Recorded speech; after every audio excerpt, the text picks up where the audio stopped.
جس کے مذہب میں رونا جائز ہے وہ تکلف نہ کرے۔ میرے مولا نے لاشیں تو عزاداروں بہت اٹھائے، مگر 4 لاشوں پہ بہت روئے ہیں۔ پہنچ گئے، اب میرے ساتھ آ گئے کربلا میں۔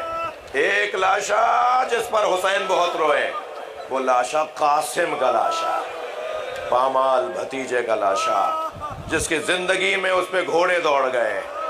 میرے مولا آوازیں دیتے رہ گئے، قاسم بتاؤ کہاں ہو؟ مگر مشرق کے گھوڑے مغرب دوڑ رہے تھے، مغرب کے گھوڑے مشرق دوڑ رہے تھے۔ اس کیفیت میں مولا آوازیں دے رہے تھے، قاسم بتاؤ میرے بچے کہاں ہو؟ لیکن جب گرد چھٹی اور امام حسین نے آ کر دیکھا تو لاشا بدن پامال ہو چکا تھا۔ کیسے اپنے بچے کا لاشا اٹھایا، اس کا بیان بہت مشکل ہے، مگر لاشا اٹھا کے عزاداروں جب لائے ہیں نا تو ساری بیویوں نے تو استقبال کیا، مگر اس بچے کی ماں نظر نہیں آئی۔ اجرکم اللہ، اجرکم اللہ۔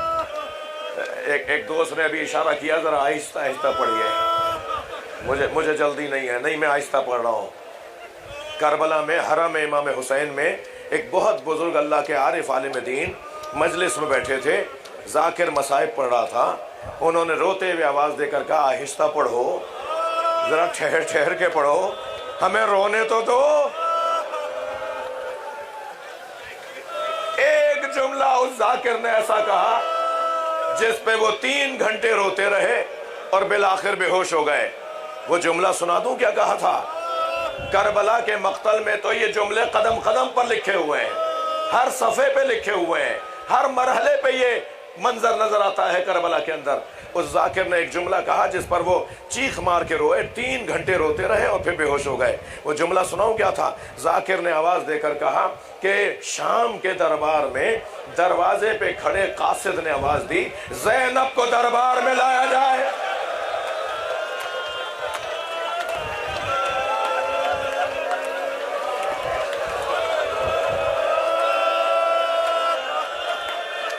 حق ہے ایسے رونے کا۔ اللہ آپ کو ان آوازوں، ان آنسوؤں کے عوض میں آپ کی دعائیں قبول فرمائے، آپ کو امام حسین کی زیارت کا شرف ہو، محشر میں حسین اپنے ساتھ جنت میں لے کے جائیں۔ وہ جو حسین کے ساتھ جانے والے ہوں گے نا، ان کا وہ لوگ بھی زیادہ ہوں گے اور وہ جلدی جا رہے ہوں گے۔ ہاں، میں روایت کوئی بات ایسی نہیں کروں گا جو مستند نہ ہو۔ جو امام حسین کے ساتھ جنت کی طرف جائیں گے وہ لوگ بھی زیادہ ہوں گے اور وہ جلدی جلدی جنت میں جا رہے ہوں گے۔ مولا محشر میں ہمیں پہچان لیجئے گا۔ یہ جو آپ کا بگڑا ہوا چہرہ ہے نا، رونے والوں جب آپ روتے ہیں تو آپ کا چہرہ کچھ بدلتا ہے نا، یہ بگڑا ہوا چہرہ زہرا کو بڑا عزیز ہے۔ یہ جناب فاطمہ زہرا کو بہت عزیز ہے یہ چہرہ۔ دیکھو آج 9 محرم ہے، کل عاشور کے دن کی مجلس ہوگی، کسی کو دھکا نہ لگ جائے، کیا معلوم کون اللہ کا ولی آیا ہوا ہو۔ اور پھر میرا اور آپ کا تو عقیدہ یہ ہے کہ امام سجاد آتے ہیں۔ حضرت قاسم کا لاشا آواز دے کر کہا، بہن زینب، بھابی ام فروہ نظر نہیں آ رہی۔ تو ایک بیوی نے بتایا جب قاسم کی شہادت کی خبر آئی تھی تو ام فروہ پشت خیمہ پر چلی گئی تھی، خیمے کے پیچھے چلی گئی تھی۔ اب جا کے جو بیویوں نے دیکھا تو کیا دیکھا؟ سجدے میں سر ہے، اور میری بیوی ام فروہ مادر قاسم زوجہ امام حسن حضرت عبداللہ شاہ غازی کی دادی سجدے میں سر رکھ کر شکرن شکرا حقاً حقا، یا اللہ تو نے مجھے اس قابل جانا۔ جیسے ہی سجدہ مکمل ہوا، جناب فضہ نے کہا، اے آقا زادی، اے میری بی بی، حسین بلا رہے ہیں۔ آئیں وہاں جہاں لاشا رکھا ہوا تھا، بچے کا پامال لاشا دیکھا، غور سے لاشے کو دیکھ کر امام حسین سامنے کھڑے تھے۔ فرمایا مولا حسین اپنا سر بلند کیجئے، آپ کا بچہ ایسی قربانی دے کر آیا ہے۔ مولا بس مجھے قاسم کا کرتا چاہیے، جس کرتے میں میرا بچہ شہید ہوا ہے مجھے وہ کرتا چاہیے۔ عزاداروں، امام نے نہیں کہا کہ بھابی اس کرتے کا کیا کریں گی جو تار تار ہو گیا، جو گھوڑوں کی سموں سے چاک چاک ہو گیا۔ مگر ماں مانگ رہی تھی۔ کچھ ہی دیر میں امام حسین نے وہ خون بھرا کرتا، وہ تار تار کرتا جناب ام فروا کو دے دیا۔ بی بی نے اسے اپنے خیمے میں لے جا کے رکھ دیا۔ کربلا عاشور کا دن خیمے لوٹے، تبرکات لوٹے گئے، سب کچھ لوٹ لیا گیا۔ میں کیا بتاؤں کیا لوٹا گیا۔ سکینہ سے بالیاں مانگی گئی ہوتی نا تو میری بی بی اتار کے دے دیتی، مگر ایک ظالم نے ایک پتھر سا ہاتھ سر پہ رکھا، ایک پتھر سا ہاتھ بی بی کے سر پہ رکھا اور دوسرے ہاتھ سے بالیاں نوچی۔ جب تک یہ بچی زندہ رہی اپنے کانوں کے دکھنے کا کبھی پھوپھی سے کہتی، کبھی بھائی سجاد سے کہتی۔ تبرکات لوٹے گئے۔ یہ قافلہ 11 محرم کو کوفہ گیا، کوفہ سے شام گیا، شام میں اسیر رہا، اسیری سے رہائی ملی تو تبرکات واپس آئے۔ بتا دوں کیا کیا آیا؟ ایک گٹھڑی لا کے رکھی گئی، اس میں چادریں تھیں۔ جناب زینب نے آواز دے کر کہا بھابی ام لیلا آپ کی چادر آ گئی۔ ایک چادر کو اٹھایا، دیکھا بہن ام کلثوم تمہاری چادر بھی آ گئی۔ بس ایک جملہ سن لو، چھوٹی سی چادر پر نگاہ گئی، خبر سکینہ پر پھیلا دی اور آواز دے کر کہا سکینہ وطن بہت یاد آتا تھا۔ اجرکم اللہ۔ ایسا لگ رہا ہے جیسے پورا نشتر پاک رو رہا ہو، در و دیوار سے رونے کی آوازیں آ رہی ہو۔ یہ قافلہ شام سے رہائی پا کر کربلا آیا، کربلا سے مدینہ گیا۔ ہر بی بی نے اپنی اپنی گٹھڑی اٹھائی ہوئی تھی۔ بی بی ام فروا نے اپنی گٹھڑی سینے سے لگائی ہوئی تھی۔ یہ قافلہ جب مدینہ میں پہنچا نا تو بار بار کہنے لگی میرا اونٹ جنت البقیع لے جاؤ، میرا اونٹ جنت البقیع لے جاؤ۔ اور جب قبر امام حسن کے قریب پہنچی، گٹھڑی کھولی، خون بھرا کرتا نکالا، امام حسن کی قبر پہ پھیلا دیا اور ایک نوحہ پڑھا، اے میرے والی تمہارے بچے کی نشانی۔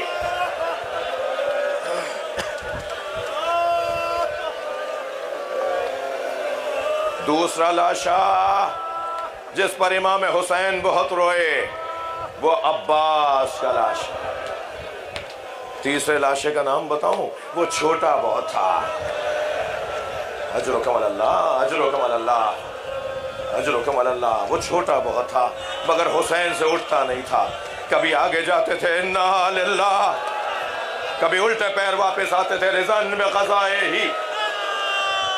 میرے مولا نے علی اصغر کے لاشے پہ ابا کا دامن ڈالا ہوا تھا۔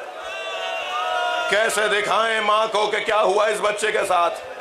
سامنے سکینہ نے دیکھا کہ جو بھائی کچھ دیر پہلے تڑپ رہا تھا اب چین سے بابا کی گود میں سو رہا ہے۔ گویا علی اصغر نے پانی پی لیا، نیند آ گئی ہوگی تو دور سے آواز دے کر کہا بابا میں بھی پیاسی ہوں۔ کیا بتائیں حسین کیسا پانی پلایا۔ رو لیے ہو گئی مجلس۔ چوتھے لاشے کا نام سن لو، علی اکبر کا لاش ہے۔ آج 9 محرم نشتر پارک کے مجلس میں شبیہ مصطفیٰ کا ماتم، حضرت علی اکبر کا گریہ، امام حسین کے کڑیل جوان بیٹے کا ماتم۔ آواز دی تقدم ولدی، اے میرے لال پہلے حسین کا بچہ جائے گا، پہلے حسین کا علی اکبر جائے گا۔ یہ واحد شہید اور مجاہد ہے جسے امام حسین نے فرمایا جاؤ بہنوں سے اجازت لو۔ کسی مجاہد کو یہ نہیں فرمایا کہ جا کے اپنی ماں سے اجازت لاؤ، اپنی بہنوں سے اجازت لو، مگر حضرت علی اکبر سے فرمایا جاؤ ماں بہنوں سے اجازت لو۔ علی اکبر جاؤ، ایک پھوپھی بھی تو ہے جس نے تمہیں پالا ہے۔ علی اکبر خیموں کے درمیان آ کے کھڑے ہوئے، آواز دیا السلام علیکن یا زینب یا جاریت فضہ یا سکینہ یا ام لیلہ یا رباب یا ام فروہ۔ آواز آ رہی ہے سلام علی اکبر کی، لیکن جیسے ہی علی اکبر نے ایک اور جملہ کہا ھذا السلام سلام الاخر، یہ آخری سلام ہے علی اکبر کا، کوہرام بپا ہو گیا۔ رونے کی آوازیں بلند ہو گئیں، خیموں سے بیویاں باہر آ گئیں، ایک بڑے خیمے میں علی اکبر کو لے گئیں۔ کوئی بازو تھام کر بات کر رہا ہے، تھکے نہیں، کوئی پیشانی کا بوسہ دے رہا ہے، کوئی گردن میں ہاتھ ڈال کر بات کر رہا ہے، اور ایک بی بی دامن نہیں چھوڑ رہی۔ اللہ مغفرت فرمائے، علامہ ذیشان حیدر جوادی کا جملہ مجھے یاد آ گیا۔ وہ کہنے لگے مقتل میں تو اتنا لکھا ہے کہ ایک بی بی دامن نہیں چھوڑ رہی تھی، یقیناً وہ کوئی چھوٹی بی بی ہوگی۔ بھیا ارحم غربتنا، علی اکبر بھائی ہماری غربت پہ رحم کرو۔ ایسے نکلے علی اکبر خیموں سے جیسے کسی گھر سے جوان کی میت اٹھائی، بیویاں پیچھے پیچھے دوڑتی آ رہی ہیں۔ اب امام نے اپنے بچے کو خود سجایا، گھوڑے پر بٹھایا، علی اکبر کا بازو پکڑ کے دعا دم کی، علی اکبر روانہ ہوئے۔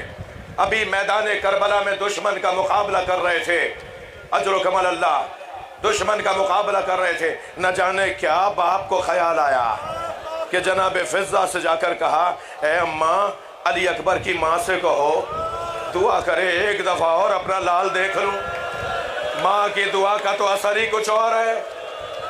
حضرت ام لیلہ خیمے میں گئی، سر پہ قرآن لیا، اے یعقوب سے یوسف کو ملانے والے، میرا یوسف بھی ایک بار دکھا دے۔ اجرکم اللہ۔ ابھی حضرت ام لیلہ کی دعا مکمل نہیں ہوئی تھی کہ علی اکبر کے تکبیر کی آواز آئی۔ علی اکبر پلٹ کر آ گئے، در خیمہ پہ جا کے ماں نے دیکھا تو بیٹا بابا سے بات کر رہا ہے، اور علی اکبر بابا سے یہ کہہ رہے ہیں، بابا چند گھونٹ پانی کے مل جاتے تو میں دشمن کو بتاتا کس کا پوتا ہوں۔ بابا چند گھونٹ پانی کے مل جاتے تو میں دشمن کو بتاتا مجھے کس عباس نے تربیت دی ہے۔ باپ سے وہ بیٹا پانی مانگ رہا ہے، اور جوانی میں مانگ رہا ہے، اور شہادت سے پہلے مانگ رہا ہے، جو 4 سال کا تھا اور مدینے میں حسین مولا کے برابر میں مسجد نبوی میں آ کے بیٹھے اور کہنے لگے بابا مجھے انگور کھانے۔ سیرت کی کتابوں میں لکھا ہے انگوروں کا موسم نہیں تھا۔ حسین مولا نے علی اکبر کا چہرہ دیکھا اور فرمایا تم بابا سے کچھ مانگو اور تمہارا بابا نہ دے۔ ستون مسجد کو ہاتھ مارا، ستون مسجد کو ہاتھ مارا، ستون مسجد سے ایک خوشہ گرا۔ علی اکبر کو انگوروں کا خوشہ دے کے فرمایا علی اکبر کبھی نہیں ہوگا۔ آج کربلا میں علی اکبر بابا سے پانی مانگے، ماں در خیمہ پہ کھڑی دیکھ۔ شاعر نے اسے 4 مصروں میں نظم کیا۔ شاعر کہتا ہے شدت پیاس سے اکبر نے پلٹ کر دیکھا اور ماں نے خیمے کی تنابوں سے لپٹ کر دیکھا۔ کتنی مجبور تھی ساقی کوثر کی بہو، خالی مشکیزہ کئی بار۔ شاید اس میں سے چند قطرے پانی کے۔ علی اکبر جاؤ تمہارے نانا تمہیں سیراب کریں گے۔ عزاداروں مجھے معاف کرنا، مجلس طولانی نہیں ہوئی ہے، اذان کے وقفے کی وجہ سے مجلس آپ کو طولانی لگ رہی ہوگی، مگر کچھ دیر اور میرے ساتھ رہ لو۔ مجھے تو نہیں پتا آئندہ سال 9 محرم میری زندگی میں ہے۔ یہ گرمی برداشت کر لو، یہ تکلیف اٹھا لو۔ مجھے علی اکبر کے لاشے تک امام حسین کو کیسے پہنچے۔ میدان کربلا میں علی اکبر نے دادا کی شجاعت کے جوہر دکھائے، اور عزاداروں ایک ایسا وقت آیا ظالم نے سینے میں برچھی ماری۔ آواز آزاد کریں، آواز آزاد کریں، پرسہ دیں گے۔ اور برچھی مار کر پھل توڑ دیا۔ حسین کا لال گھوڑے پہ ڈگمگانے لگا، آواز دی بابا میرا سلام۔ حسین نے ایک مرتبہ کھڑے ہو کے چلنا چاہا، اللہ کرے میں بیان کر پاؤں، مجھ میں ہمت نہیں رہی۔ حسین مولا چلے، سنیں گے زمین پہ گرے، کون ہے جو سہارا دے؟ حسین 6 مرتبہ زمین پہ گرے، اور آواز دیتے جا رہے تھے، اے علی آواز دو، مجھے کچھ نظر نہیں آ رہا۔ ایک مرتبہ پیروں کے قریب سے آواز آئی، بابا میں آپ کے پیروں کے قریب۔ حسین زمین پر بیٹھ گئے، اپنے بچے کے سر کو گود میں لیا، سینے میں برچی ہے، نکالنا چاہا، علی اکبر نے ایڑیاں رگڑیں۔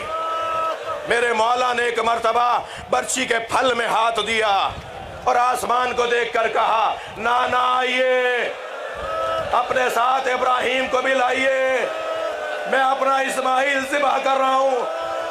یہ کہہ کے برچی کا پھل نکالا، خون کا فوارہ، حسین نے سینے پہ سینہ رکھ دیا۔ لاشا کیسے اٹھائے؟ جس کی کمر ٹوٹ گئی، جس کی آنکھوں کا نور چلا گیا، لاشا اٹھا تو لیا، برابر سے زینب کی آواز آئی، بھیا اسے میں نے پالا۔